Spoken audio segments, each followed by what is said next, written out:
บายดีพี่น้องมาพบกับเบาๆก่อนสวรรค์คนบ้านนอกพี่น้องมามื้อนี้มาตัดไม้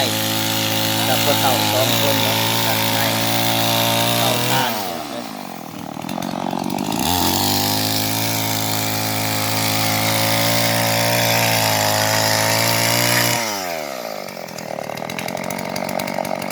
ไม้เป่าถ่านเด้อทานมัดแล้วเราถ่านที่เรียน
สำเร็จพี่น้องนี่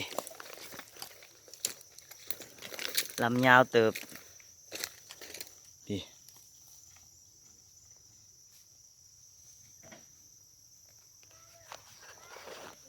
สำเร็จแล้วพี่น้องเอ้ยมีแต่สีอ้อไปแล้วบัดนี้แดกไปเนาะพี่น้องเนาะแดกไปเข้าเตาเนาะพี่น้องใส่คำแหล่ลานทรายลานทรายลานทรายก็มาด้วยลานทรายก็แบกไปน้ำพะนะ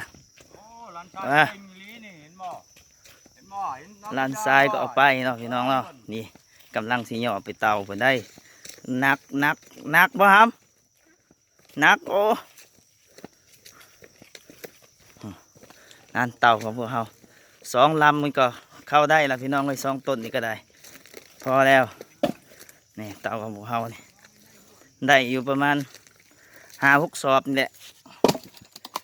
เตาอยู่เทิงมันก็เพแล้วดิแตกเบิดเลยมัวซน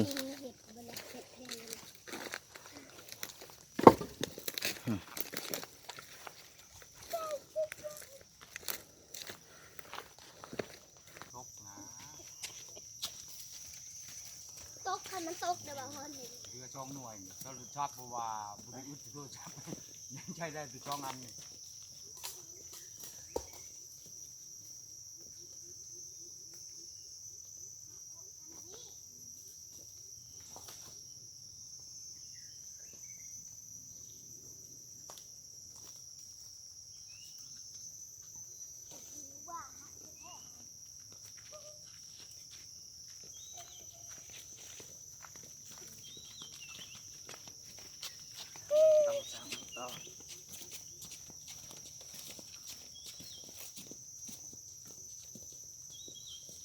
ช่องของไปช่องเจมส์ที่แนลวะแบบพื้นพุ่นเด้อ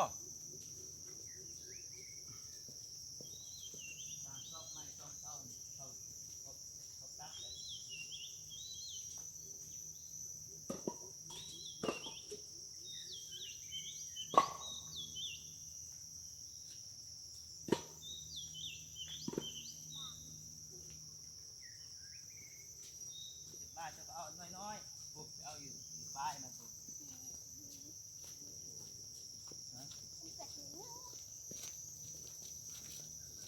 เราจะลงไปห่วยแล้วเราจะฝ่ามันแล้วเลยลงไม้ต้นน่ะผมคนลายงัดตัดมันลอยเลยลอย2 คนไม่ได้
สองอันผูกโอ้ย โอ้ เก่งแท้ มันไกลเลยลูกเอ้ยเดี๋ยวไปได้แล้วมันไกลมันเจมมันกล้าบไว้เลยทีมมันหนึ่งก็ หนักเลย ฟ้าอันหนึ่งมันนักหน่อยมาจุ่มเขียวมันไม่เนื้อน้ำมัน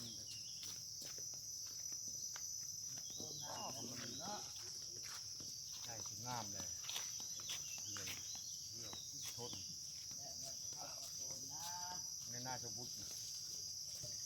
เมมกันบัก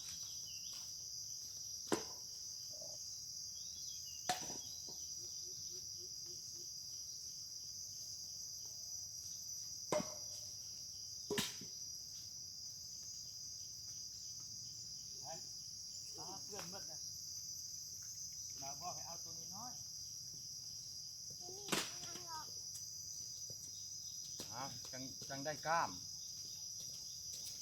จังแข็ง ตามใจมันแข็งอ่ะ อ๋อมันแห้งโอ้ยโคนเข่าแล้ว มันกลายกล้ามแหละก็ รถแล้ว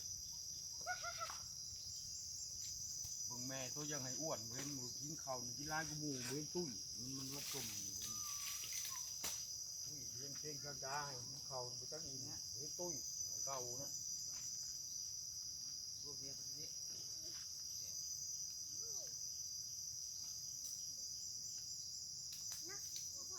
ที่ได้จอกอยู่ที่ได้